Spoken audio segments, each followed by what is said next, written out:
자, 21번 문제 풀이겠습니다. 자, 이차 함수 y는 fx가 다음 두 조건을 모두 만족한다. 그래서 가, 나가 이렇게 성립을 하는데요. 그랬을 때 x가 2부터 5 사이에서 y는 fx 최소값과 최대값을 차례대로 적으면 이렇게 주었어요. 즉, 우리는 목표가 뭐가 돼야 되는 거냐면 2부터 5 범위 내에서 최소가 났다는 얘기는 이 y는 fx의 그래프를 뭐 해야 돼? 그려주셔야 한다는 얘기야. 범위가 주어졌을 때 최소를 구한다는 얘기는 그래프 그리라는 얘기입니다. 그럼 y는 fx의 이 그래프를 그리기 위해서 이 두 가지의 조건을 내가 이해할 수 있느냐 이런 표현이지. 지금 너네들한테는 이 문제가 어떻게 보면 21번 지금 끝판왕 문제, 객관식의 끝에 있다는 건 제일 어려운 문제죠. 표현이 너무너무도 어려운 표현이에요, 여러분들한테. 근데 좀 알고 내가 분석해놓고 이런 것들을 보다 보면 이 표현이요, 무슨 표현인지 인지가 됩니다. 자, 2차 함수는 예를 들어서 이렇게 아래로 볼록인 거, 위로 볼록인 거 두 개가 있을 거야. 그때 요점의 좌표를 예를 들어서 a, fa라고 둘 거고요. 아무데나 집어도 돼. 여기 있는 점의 좌표를 b, fb라고 줄게. 그리고는 x축 이렇게 있고 y축 이렇게 있다고 칩시다 그냥. 자, 근데 이 표현을 한번 내가 이해해보죠. 이 표현을. 얘는 2분의 fa 플러스 fb라는 건 뭐냐면 얘 a를 집어넣어서 함수값과 함수값을 더한 다음에 2를 나눴다는 얘기는 함수값의 중점을 가리키는 거야. 그러면 여기서 이렇게 됐을 때 이게 이 길이가 fa죠. 이 길이가 뭐야? fb지. 그럼 이렇게 연결시켰을 때 여기는 요 중점, 우리 나중에 보면 중점 구하는 식이 x좌표 둘이 더해서 나눴을 때 요 녀석의 좌표가 뭐야? 2분의 a 플러스 b, 둘이 더한 거에 2를 나눠준 게 분명히 중점 좌표였어요. 이렇게 된 거야. 그러면 여기 있는 요 값은 분명히 이 노랭이의 길이가 되겠죠. y좌표니까, 이 길이니까. 맞죠?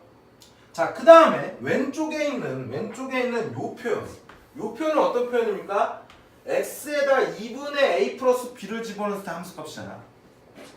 근데 우리가 여기 요 점이 분명히 이 x값이 2분의 뭐라고? a 플러스 b라는 점인 걸 알아. 그럼 그때 그 녀석의 함수값은 요 점이 되겠죠, 요 점. 즉, 요 점의 좌표가 뭐야? 2분의 a 플러스 b, 뭐가 되는 거예요? f의 2분의 a 플러스 b가 되겠죠. x에다가 x 대신에 이거 집어넣을 때 함수값 이렇게 쓰는 거잖아요. 근데 그 값이 더 크거나 같대. 그러니까 이 함수값이 얘보다 더 크거나 같대요. 그럼 이 경우에서는 분명히 누가 더 커? 얘가 더 크잖아. 그러니까 부등호가 이렇게 반대로 되어 있는 거라고, 이 경우일 때는. 그리고 이 경우일 때 똑같이 적용시켜보세요. 여기 똑같이 하는 거야. 여기를 만약에 뭐라고? a, fa라고 두라고요. 요 점을 뭐라고? b, fb라고 두라고. 그럼 이때의 중점은 x끼리 더한 다음에 2를 나눈 2분의 a 플러스 b가 될 거고, 그 다음에 y좌표끼리 더한 거를 2로 나누는 게 중점 공식이죠. 이렇게 된 거야. 그럼 x축이 만약에 있고 y축이 이렇게 있다 그러면 이때 이 길이가, 즉 요점의 x좌표는 얘랑 다 똑같아. 그럼 요렇게 여기다 집어넣을 때는 2분의 a 플러스 b, 뭐가 되는 거야? f의 2분의 a 플러스 b가 되죠. 누가 더 커요? 이번엔 얘가 더 크지. 또는 같을 수도 있겠죠. 그럼 요 중점의 x좌표를 집어넣을 때 함수값들의 중점보다 큰 게 바로 위로 볼록을 가리키는 거예요. 그래서 이 표현을 뭐라고? 이 함수가 위로 볼록이다를 알려주는 거예요. 위로 볼록. 이 표현이. 한번 쭉 그려보세요. 이렇게. 그럼 만약에 부등호가 이렇게 반대로 바뀌었어. 함수값의 중점이 x좌표의 중점을 집어넣은 함수값보다 크거나 같으면요, 이때는 뭐가 된다고? 얘가 이때는 아래로 볼록이 될 거고. 이렇게 아래로 볼록이 되잖아. 지금 이 값이 얘보다 뭐하고 있어? 작고 있죠. 얘가 더 크죠. 이때는 뭐라고? 아래로 볼록 얘기하는 거. 자, 따라합니다. 함수값들의 중점은 중점의 좌표를 집어넣은 함수값보다 작으면 위로 볼록. 함수값의 중점이 중점의 좌표를 줄 때 함수값보다 크면 아래로 볼록. 이렇게 얘기하시면 돼요. 이런 케이스를 한 번씩 생각해 보면서 적용시키면 됩니다. 그러니까 결국엔 가에서 말하는 거는 y는 fx가 뭐라고? 위로 볼록으로 그려라 이런 얘기야. 이해됐죠? 제가 지울게 이제. 그러니까 가에서 얘기한 건 뭐라고? 이 2차 함수가 위로 볼록이다를 얘기하고 있는 거야. 그 다음에 이 표현은 너네들 지금 선생님이 알려주지 않았었냐 옛날에. 이메실스 C에 대하여 3에서부터 왼쪽으로 C만큼 갔을 때 함수값과 3에서부터 오른쪽으로 C만큼 갔을 때 함수값 서로 같대. 그럼 봐봐. X는 3이라는 선이 있는데 여기서부터 이렇게 같은 거리만큼 떨어져 있는 거, 같은 거리만큼 떨어져 있는 거, 같은 거리만큼 떨어져 있는 함수값들이 서로 같다는 얘기는 얘가 이렇게 뭐 한다는 얘기야. 대칭을 이루고 있다는 거. 어디서? X는 3에서. 이때 함수값들이 다 똑같잖아. 같은 거리만. 그러니까 결국은 이 표현은 무슨 표현이야? X는 3에서 뭘 이루더라? 선대칭을 이루더라. 이런 내용이라고.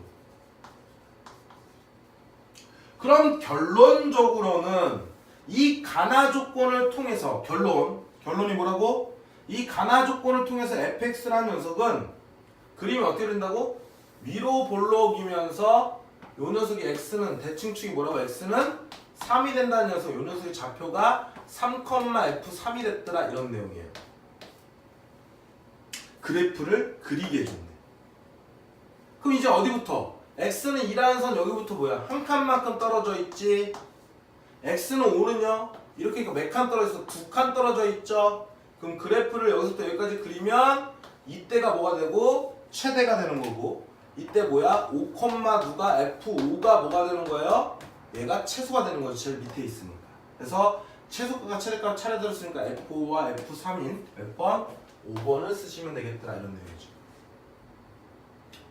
그래서 이렇게 위로 볼록인지 x는 3에 관한 선대칭에 대한 표현들이 이렇게 수학적인 식으로 표현되는 걸 너가 이해할 수 있느냐, 이 정도의 싸움인 거예요. 좀 기억해 주시면 좋겠죠. 이런 표현들 자주는 안 나오지만 그래도 기억해두면 나중에 무조건 도움이 됩니다.